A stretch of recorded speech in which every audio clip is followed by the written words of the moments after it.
दोस्तों, इस्लाम और साइंस, एक साइंटिस्ट की हकीकत से भरी कहानी। वीडियो शुरू करने से पहले आपसे एक छोटी सी रिक्वेस्ट है।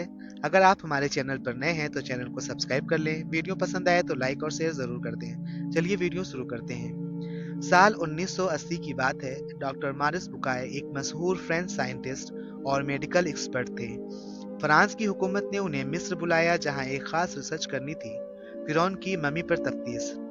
जब उन्होंने उस मम्मी का गहराई से मुआयना किया तो वो हैरान रह गए। इस मम्मी के जिस्म में समुद्री पानी के जर्रे मौजूद थे और फेफड़ों में भी नमक था।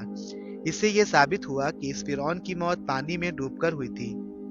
यह एक अजीब बात थी, क्योंकि फिरौन की मम्मी हजारों साल पुरानी थी और इतिहास की किताबों में इसकी मौत का कोई वाज़ेह जिक्र नहीं था। सिर्फ इतना लिखा था कि वो एक ताकतवर बादशाह था, लेकिन उसकी मौत कैसे हुई ये मालूम नहीं था।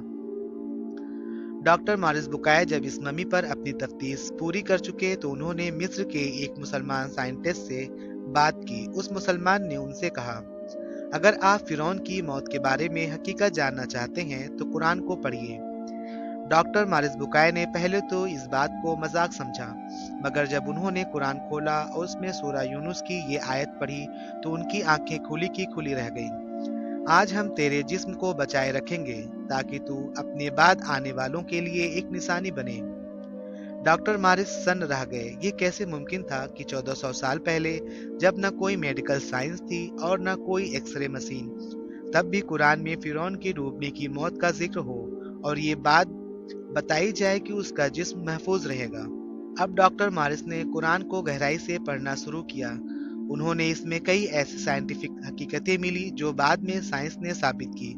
साइंस कहती है कि ब्रह्मांड, हमारा यूनिवर्स, एक जबरदस्त धमाके यानी बिग बैंग से वजूद में आया। कुरान में लिखा है, क्या उन लोगों ने नहीं देखा कि आसमान और जमीन पहले एक साथ थे, फिर हमने उन्हें अलग कर दिया। मॉडर्न साइंस कहती है कि यूनिवर्स लगातार फैल रही है। कुरान कहता है, और हमने आसमान को बड़ी ताकत से बनाया और हम उसे फैलाने वाले हैं। साइंस कहती है कि बच्चा माँ के पेट में अलग अलग मरहलों में बनता है। कुरान में 1400 साल पहले कहा गया, हमने नुत्फे को जमा हुआ खून बनाया, फिर उस खून से गोश्त की बोटी बनाई, फिर हड्डियां बनाई और फिर हड्डियों पर गोश्त चढ़ाया। डॉक्टर मारिस बुकाय ने इस्लाम और साइंस पर गहराई से तफ्तीश की। उन्होंने देखा कि जो बातें साइंस आज साबित कर रही है वो कुरान में पहले से मौजूद है।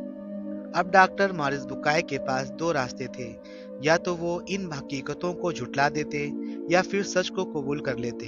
उन्होंने करीब 10 साल तक इस पर रिसर्च की और फिर ऐलान किया कि उन्होंने इस्लाम कबूल कर लिया है। उन्होंने अपनी किताब the Bible, the Quran and science लिखी, जिसमें उन्होंने साबित किया कि कुरान अल्लाह की किताब है, क्योंकि इसमें वो हकीकतें मौजूद हैं जो आज साइंस खोज रही है। इस कहानी में हमें ये सीख मिलती है कि इस्लाम और साइंस में कोई टकराव नहीं, बल्कि इस्लाम ही असली साइंस की बुनियाद रखता है। आज भी अगर कोई साइंटिस्ट खुली आंखों से कुरान को पढ़े तो उसे इस बात का यकीन हो जाएगा, जो अल्लाह ने कहा वही हकीकत है, और जो साइंस आज कर रही है वो उसी हकीकत तक देर से पहुंच रही है। अगर आप भी साइंस और इस्लाम की हकीकत को समझना चाहते हैं तो कुरान को पढ़िए, हर सवाल का जवाब मिलेगा।